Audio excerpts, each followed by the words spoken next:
Oh, welcome to the show. Oh, there it goes. All right, y'all. Welcome to the show. I'm Scott Horton. I'm the opinion editor of antiwar.com, and I do a little podcast at scotthorton.org, foreign policy stuff mostly. And my guest every Thursday night here at Liberty.me is the great Jacob Hornberger, founder and president of the Future Freedom Foundation. How's it going, Jacob? Doing well, Scott. I'm not sure about that adjective you use each week. Great, but I thank you. It's very nice. Yeah, nah, of course, man. You do great work all the time. And what was I going to say? Oh, I was going to tell them fff.org. That's how they can find your stuff. Since 1989, 10 million libertarian articles about everything. And a lot of great stuff about the national security state, of course, which is, guess what, everybody, the topic of Jacob's new book, The CIA, Terrorism, and the Cold War, the evil of the national security state. It's a Kindle ebook that you can get at Amazon.com now. I like your title with all the redactions in the wording there and everything. Looks real good. The CIA, Terrorism, and the Cold War, the evil of the national security state. And, for those of you watching live, I'll put the link in the chat room for you there here in just a second.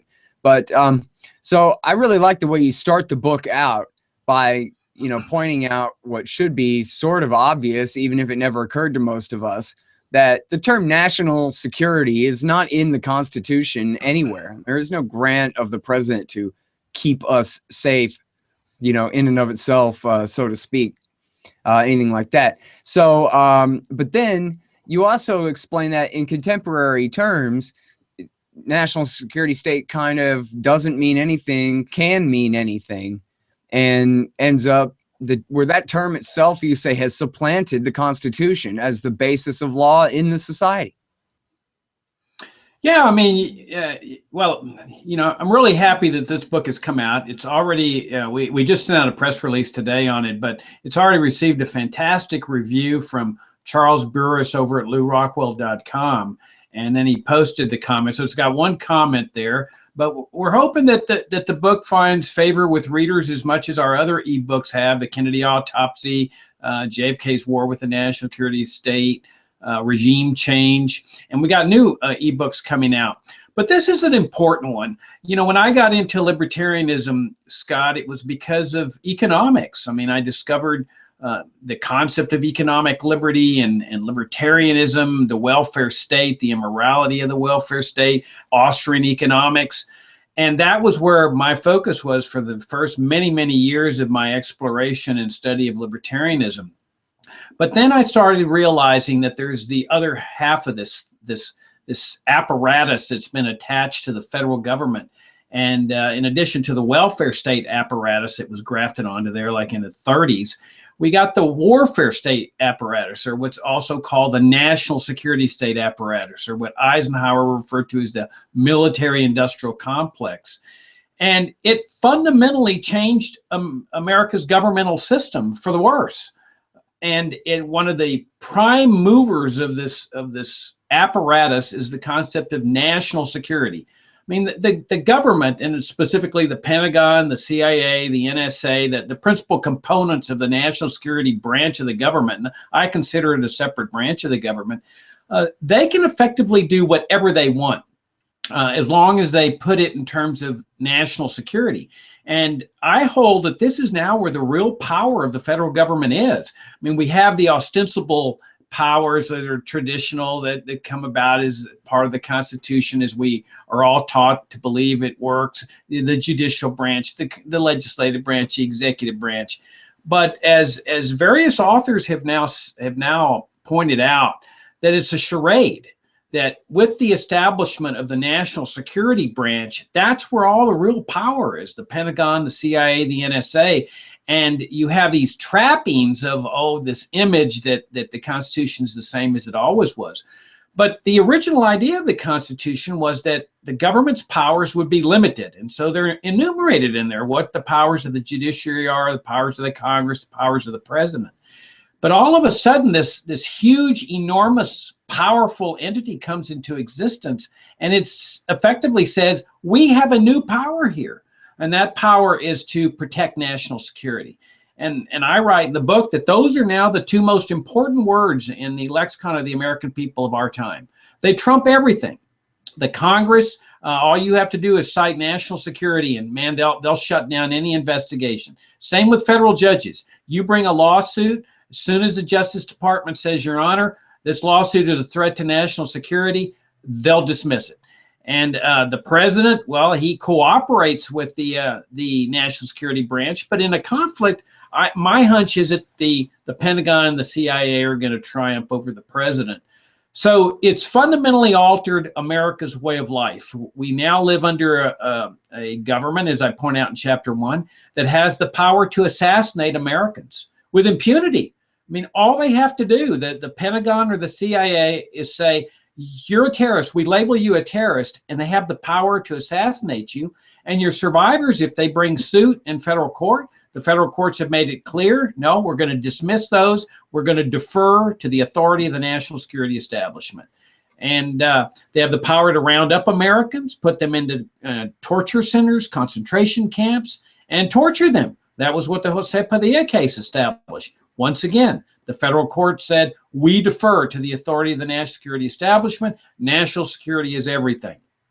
So we live in a fundamentally different country than what the founding fathers and the framers envisioned for us. And it's primarily because of this huge apparatus that's now been grafted onto our federal governmental system, and which I hold is the most powerful part of the federal government. Yeah, it's amazing when you think about it. They can just do a color-coded revolution in Tajikistan, and no one even really bats an eye. Everybody knows this. The CIA did it. Hey, guess what, everybody? We're overthrowing the government in Tajikistan. All right, national security. Meanwhile, nobody even knows where Tajikistan is, or, well, we know, kind of. It's one of those right around there. but you know, that'd be one of the hardest to find.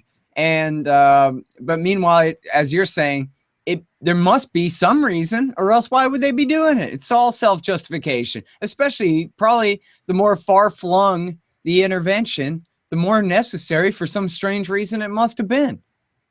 Well, you're bringing up another aspect of this, which is extremely important, and that's their power to affect regime change. And in different any country on earth, they have the power to affect regime change, which means ousting the regime that happens to be in power and installing a regime that they approve of.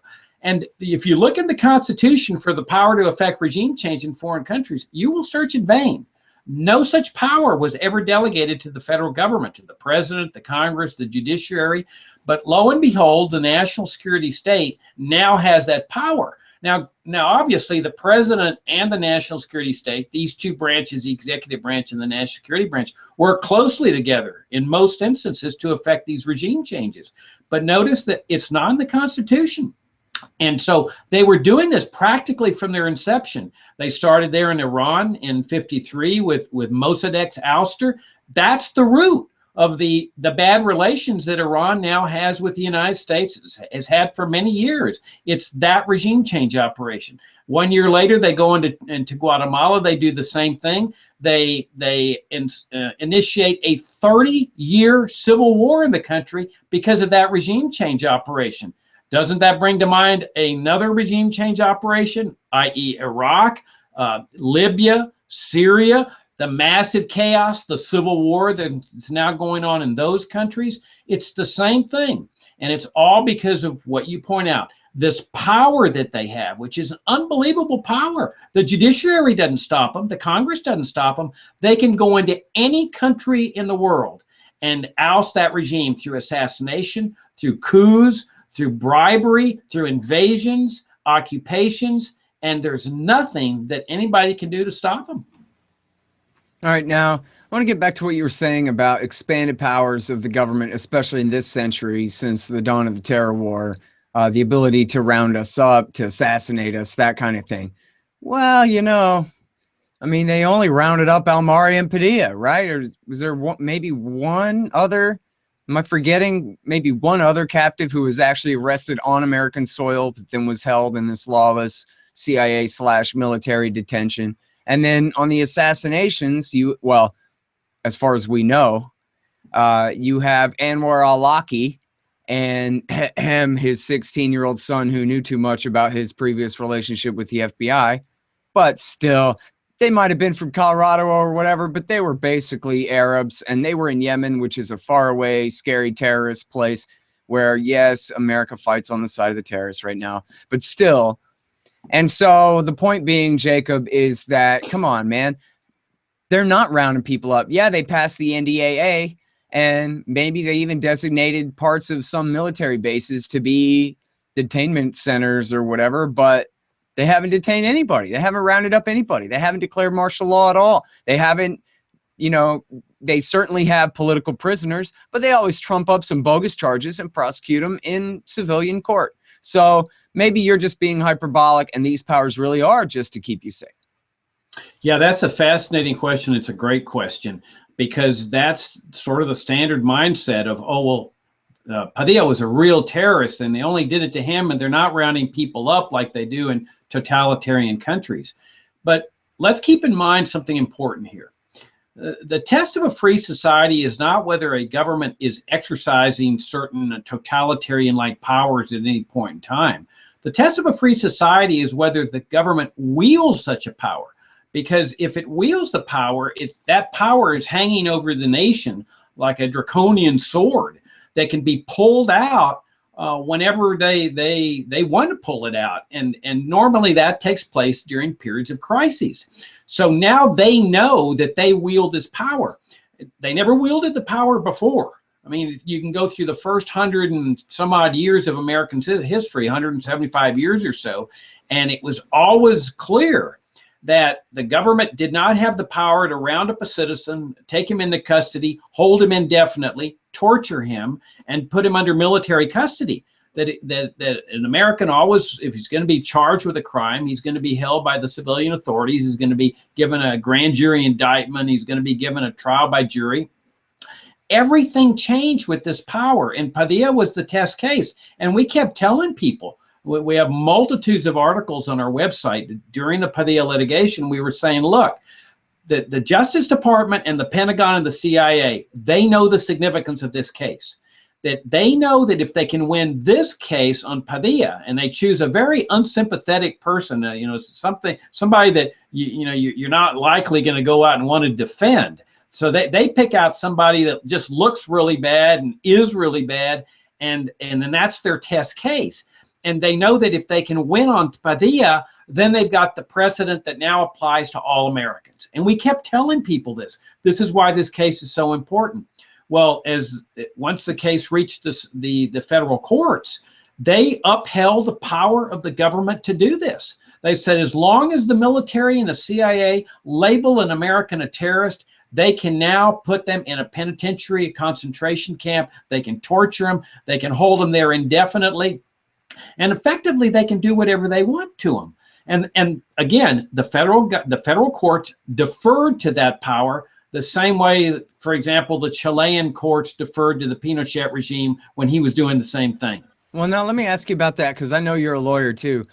I know that it was going to the Supreme Court, and then Bush chickened out and went ahead and indicted Padilla on some ridiculous charges. And if you read that indictment, to think that the jury went along with that is just completely facepalm, especially after they accused him of all this, you know, plotting to set off a dirty bomb and all this nonsense. But anyway, they ended up letting him go, or, you know, prosecuting him in civilian court and sending him to plain old prison. But so that means then that the last appeals court to rule on the case, as you say, deferring to President George W. Bush at the time, that is still the law of the land, at least in that federal district. Is that right? That's right. That what happened was that Padilla starts out in federal district court. And so then the Pentagon, operating through the CIA, goes in and says, Your Honor, we want custody of him. And Padilla's saying, I'm an American citizen. What do you mean the military wants custody of me? I mean, he's entitled to be tried as an American citizen in the federal district court. The judge says, hey, national security, take him. Judges hands him over to the military. And so, and the military, so Padilla's lawyers are fighting this through the appellate courts, and through it all, the government, the Justice Department, the Pentagon is saying national security is at stake. This man is a dangerous terrorist. This has to be done under military custody. If this goes into federal court, there's going to be a threat to national security. Well, they win the case. I think it was the Second Circuit Court of Appeals. I'm not sure, but I think it was. They win the case. The court says, okay, we defer to your judgment. You know what's best. National security is at stake. And then Padilla was getting ready to appeal the decision to the Supreme Court. And the Justice Department pulled a brilliant legal maneuver. Realizing that the Supreme Court might conceivably overturn the decision, they then changed their minds and said, well, okay, all the things we've been telling you weren't exactly true about Padilla, and they took him out of the military custody back into the federal court system after saying that they just could never do this, and then they charge him the way they should have done in the first place, with a grand jury indictment. But in the meantime, that then made Padilla's appeal moot. Like I say, a brilliant legal strategy, so that Second Circuit opinion is now intact. That's the final decision that upheld the power of the military. So by giving up on Padilla temporarily under military custody, they win a court opinion that now applies to all the American people. Now, if you combine this with the other case, the assassination case, Anwar al-Awlaki, here's a guy that they were going to assassinate. And so Awlaki says he gets his father to file suit in federal district court. I mean, obviously he couldn't come in to file the suit because they had I mean, you mean to say they announced in the Washington Post, we are going to assassinate this guy. That's right. On the public record. And then he went, oh no. And his father went, and okay, I'm sorry. I just want to make sure that that was clear, that they made it clear, perfectly open to the organs of the state media, you know, the biggest organs of the state media, that this is our plan for this guy as soon as we can. Yeah. They make it clear that we have the power to assassinate anyone we want. And that includes Americans. Now, you know, there was a debate whether this could happen on American soil or not, or whether the American has to be overseas or not. But clearly, look, they always have made it clear that the whole world is the battleground in this so-called war on terrorism. And that includes the United States. And so they do have the power. That's just a fact. If they have the power to assassinate Americans for being suspected terrorists, they have a power to do it here on American soil or wherever they may find you. Now, it's easier when they assassinate you overseas because the courts seem to defer a little bit more to that than happening here at home. But regardless, they announced it in advance. We are going to do this hit on Anwar al-Awlaki. So he gets his father to file suit in federal district court asking for an injunction, saying this guy's an American. You can't do this. Look at the amendments to the Bill of Rights. And the federal courts, again, in this mindset of deference, no, we can't interfere with national security. The national security state is the boss here. They have this omnipotent power. And oh, by the way, if Awlaki wants to come in, his father doesn't have standing. But if he wants to come in, we'll look at the case. Well, if he comes in as he's walking into the courthouse, they'll just assassinate him. So it was ridiculous. But they ended up assassinating the guy. And then they end up assassinating his 16-year-old son, which it really has never made any sense, except that some government official, federal official, said, well, when they asked, why did you assassinate the son? And they said, well, he should have picked a better father. And so my hunch is that they figured this guy might seek revenge sometime in the future, and so better just to take him out. But knowing that nothing was going to happen to him, I mean, the boy's family has filed suit, and the federal courts just dismissed that out of hand. So they have this omnipotent power. Well, when you combine these two holdings, the Padilla case and the Anwar al-Awlaki holding, it's clear to me that the power exists not just to round up Americans and put them in torture centers and military dungeons and concentration camps, and also to assassinate them, but also to execute them in custody. Now, they may go through a military tribunal or some kangaroo proceeding, But if they have the power to assassinate and they have the power of indefinite detention and torture, seems to me, even though it hasn't been definitely decided by the courts, they have the right to just execute whoever they take into custody. In other words, they have the power to kill multitudes of people and nothing can happen to them. Does that sound like America? Does that sound like a free society? Living under a regime that has the power to round up any number of Americans, millions of Americans, and just kill them? That power now exists, Scott. Well, and in 2007, Ron Paul introduced the Freedom Restoration Act, which was basically an act to repeal the 21st century so far. No more Homeland Security Act, no more Patriot Act, no more whatever Patriot Act 2, 3, and 4, and Victory Act, and Military Commissions Act of 2009, or no, I guess that wasn't until 2009. Maybe the first one was in 2006. Yeah, I think, yeah, anyway. But anyway, I mean, it was huge. Like, the list was this long, right? And so that's what it would take, right? I'm just bringing that up to illustrate how far we've gone just in the last 16 years, and just what an effort it would be to repeal all the violations and all the new precedents set just in this century. Never mind since the dawn of this national security state that hijacked the old republic, as you described it.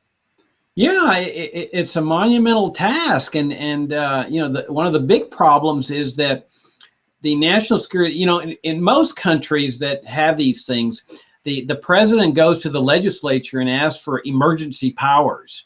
I mean, it's just standard. They have a crisis, terrorist attack. Oh, I need emergency powers, temporary powers. And but what happened here was something different. Bush said, I don't need to go to Congress and ask for any powers. I'm a commander in chief and I'm at war. And so he said, well, who is he at war against? What nation state? I'm just war against terrorists. I mean, it's like the drug war, like declaring war on drugs, and all of a sudden you got the power to just execute and assassinate drug dealers and put them in torture centers and so forth. It was the same thing, because terrorism is a criminal offense. This is, a lot of people don't realize it is a federal criminal offense. That's why they prosecute people in federal district court. In other words, you're saying they took a figure of speech and then they used it to completely gut the last restrictions on executive power. Exactly. And so they have this bifurcated, weird, bizarre system now where they get to choose whether somebody's going to go the federal court route for the exact same offense, terrorism, or the military detention CIA route where they get tortured and executed in tribunals and so forth. I mean, this is not the kind of system the founding fathers envisioned, where you have a rule of law rather than the rule of men. And so the two guys committing the exact same offense could be put into two different routes as far as how they're going to be treated. Well, this is not consistent with a free society. I mean, the free society necessarily presupposes one system for criminal offenses, and that's the system that the framers envisioned when they brought into existence the judicial branch of the government. So you have here President Bush saying, I don't need to go to the Congress. I'm a commander in chief. And he puts his helmet on, his commander in chief, and he says, I now wield totalitarian-like powers. And the federal judiciary goes along with it. It was an incredible assumption of power. So when he later goes and with the NDAA and so forth, all that was to ratify what the president already said I have anyway.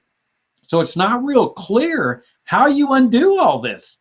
I mean, does Congress say we're going to enact a law that removes this power? The president can simply respond, it's not yours. It's not your decision. I'm a commander in chief. It's my powers. I'm a dictator here. I'm a military commander. Right. So it's a real mess, and it's all rooted in the national security establishment. Well, and on Barack Obama's first day in office, he did the big ceremony where he pretended to ban torture, but for the sleight of hand wasn't even slight. It was right in front of your face. That he didn't say, I'm hereby, writing an executive order instructing the government to recognize the fact that torture is illegal in the United States of America under the anti-torture statutes, under the 8th and 5th Amendments to the Constitution, under all the different whatever statutes of the states and every other thing. It's always been a felony, and now you're going to recognize that fact again. He didn't do that. He said, now that, you know, I'm the president, I have decided that for now we will not be torturing people, which was the exact opposite, really, of you know, what he was supposed to do up there, and which would have been easy enough for him to just say, you know what, Ronald Reagan, the Republican, pushed the anti-torture convention. Newt Gingrich and Trent Lott and the Republican Congress ratified the war crimes treaty. So I got all the Republican cover I need. This is the law. The law is the law. George Washington banned torture in, you know, 1775, and that's the way it is. And no way. Didn't dare. No, and then he didn't prosecute the people who had tortured, especially those in the CIA. I mean, you had all those videotapes and stuff that they just destroyed, knowing that nothing was going to happen to them. It's just a fascinating exercise of omnipotent power to destroy evidence, knowing that nothing's going to happen to you. And so you've got all these people that have broken the law. And Obama is required under international law, treaties the American government has signed, to prosecute people who have tortured. It's against the law, and he didn't prosecute anyone. Well, what is that? What kind of message does that send? Well, to all prospective torturers, that you can do this and nothing's going to happen to you. No, hey, just ask Donald Trump and Jeb Bush and Marco Rubio and the entire, you know, Republican, almost the entire Republican lineup, I guess, except for Rand Paul this time, have all come out and denounced any restrictions on their war crimes. Donald Trump just announced the Geneva Conventions yesterday. Says we got to get back to waterboarding and get rid of these Geneva Conventions so our soldiers aren't afraid to fight the way they want to fight. Yeah, it is the biggest shame that could ever befall the United States. I mean, the United States is supposed to stand for higher principles than that. I mean, it even boggles my mind that we're debating the issue of torture. I mean, when I was a kid, you know, the last thing I ever thought was the United States of America would be torturing people and defending it. I mean, it is just so incredible. But this is how the mindset of the American people has been so warped by this whole concept of the war on terrorism and the terrorists are coming to get us. And all of this is rooted, as I point out in this book, is rooted in this apparatus that came into existence in 1945, the national security state apparatus. It just warped people's mindsets to the point where, yeah, okay, torture, yeah, we need the information, let's go do it. Oh, assassination, oh, sure, we'll just assassinate whomever, doesn't matter. Massive loss of life. I call it the death machine, the U.S. death machine in the Middle East. I mean, think about it, Scott. The death machine has been killing people in the Middle East for 25 years now. I mean, continuously. And they number at least in the hundreds of thousands. Some people estimate over 1 million dead people at the hands of the U.S. death machine. And then they wonder why people are angry and why they retaliate with suicide terrorist attacks. There's no wonderment, as I argue in this book, with the war on terrorism comes terrorism, and this is not a chicken and the egg problem. The chicken, I mean, we know what came first, and that's the U.S. death machine and regime change operations in the Middle East. All right, y'all. Again, the book is The CIA, Terrorism, and the Cold War, The Evil of the National Security State. Brand new ebook out. It's on Amazon.com. You can find the links, of course, at fff.org. And so now tell us, what would America look like with a population full of Hornbergers, a Congress, a House, and a Senate, and a National Security Council full of people who agreed with you? Wouldn't we all die because of the scary thing? You know, like Thomas Jefferson said about the slaves. Well, geez, now we have the wolf by the ears. And so we can either safely hold him or let him go. We better just keep holding him by the ears forever, I guess. Well, I didn't follow your question. Say that again. Well, our government has now provoked all these enemies against us. Don't we need our government to protect us from them? Yeah, that's a good... Wouldn't we all die in your utopia, Hornberger? Yeah, that's an excellent question, because you would get that argument. Well, okay, water under the bridge on who caused this and who started it. We now have to kill them all. Well, how's that working out for you? I mean, this has been going on for 25 years where they've been killing people under the rationale of, well, we got to kill them all. Well, you can't kill them all. As soon as you kill 10, you got 20 other family members that are now angry and seeking revenge. There's really only one chance to stop all this, and that's to stop the U.S. death machine, bring all the troops home. Now, is it possible that some people will still be angry and say, I want revenge? Yeah, but it's going to be an isolated basis. Most people over there just are tired of the colonialism. They're tired of all these empires, the French Empire, the British Empire, the Belgian Empire, the US Empire, dictating to them who their regimes are going to be or what their regimes are going to be, who their rulers are going to be. As soon as the US gets out of it and the other nations will follow their lead, then all of a sudden things start to die down a little bit. Now, there may be still civil wars that are precipitated, like in Guatemala, but at least you've gotten the major precipitating or originating factor here out of the picture, the US government. For example, you take Vietnam. If there was ever a people that would have the incentive to seek revenge against the military and the CIA, it would be the Vietnamese, after what the US government did to their country and with their invasion and occupation and killing and Agent Orange and the whole thing. But as soon as the US got out of there, there's never been a terrorist attack by any Vietnamese. They've never sought revenge. I mean, Americans travel over there now. They leave them alone. They're friendly to them. They embrace them. That's exactly what would happen here. Is it more killing is only going to fuel the fire. I mean, if you want more terrorism, just keep the US troops over there in the assassinations and regime change operations. Your only hope for restoring a peaceful, prosperous, harmonious society here at home is stop it. Bring all the troops home. Defend America. I mean, set up your defenses here if you want to, but bring the troops home and stop the killing. I have absolutely no doubts that the war on terrorism would be over immediately. All right. Well, okay. So one more thing, as long as we're a couple minutes over here. But what about the economics of state capitalism and the ball already rolling? I was talking with expert guest about Exxon's interests in Russia. Well, Exxon can't do business with Russia because of American foreign policy. And we might really hope that Houston would say, hey, we're Houston, and damn it, we want to get along with Russia for business, right? But they just don't measure up when it comes to General Dynamics and Lockheed and Raytheon and Northrop Grumman and everybody who makes a killing off the Cold War. And as long as we have a democracy, a representative, Republican, whatever system at all, and you have vested interests inside this gigantic national security state you described, as well as in the complex, all the private contractors and manufacturers that supply it, they call it an iron triangle for a reason.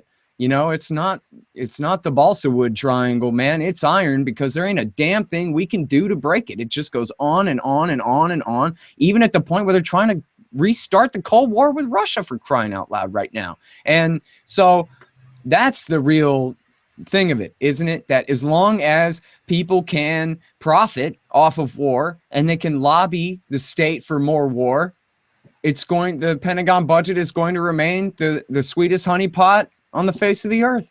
You're absolutely right. And Eisenhower warned about this. And people were warning about this at the time that the national security state was being called into existence in the 40s, that you're going to turn this country into a monster that's going to be out of control. And then Eisenhower, in his farewell address, talked about this. He says, this newfangled way of life, he says, we've never had any experience with this military-industrial complex. And he was going to actually call it the military-industrial congressional complex and changed his mind at the last minute. But you're right, they have these defense contracts, quote, defense, all over America in every congressional district.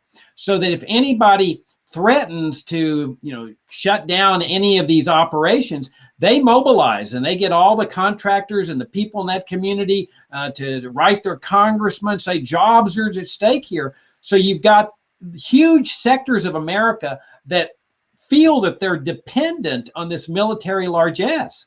And all the indirect suppliers, the soft drink suppliers, the food suppliers, I mean, this is a big racket.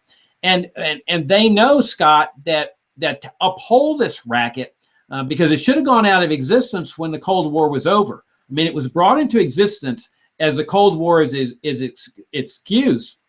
It should have gone out of existence when the Cold War ended. And they knew that the only way they could keep it in existence is by generating crises. And so that's how they get the 9/11 and the terrorist attacks before 9/11. They go into the Middle East and they start poking hornets' nests. They start killing massive numbers of people, knowing full well that the reaction would be finally a terrorist attack where they could declare war on terrorism. But you see them doing it in Ukraine, all the way up where they gobble up all these Warsaw Pact countries through NATO, and they knew that that was going to precipitate a crisis when U.S. troops are getting close to Russia's borders and threatening to take over Russia's military base in Crimea. Look what they're doing in the South China Sea now, stirring up a crisis with China. So they need crises, and if people ever figure that out, that hey, these crises justifying this huge racket with all these suppliers and defense contractors and so forth are rooted in the very machine that is providing all this largesse, they may say, bring the troops home. Let's just do defense like Switzerland does. Let's stay out of all of these conflicts over there.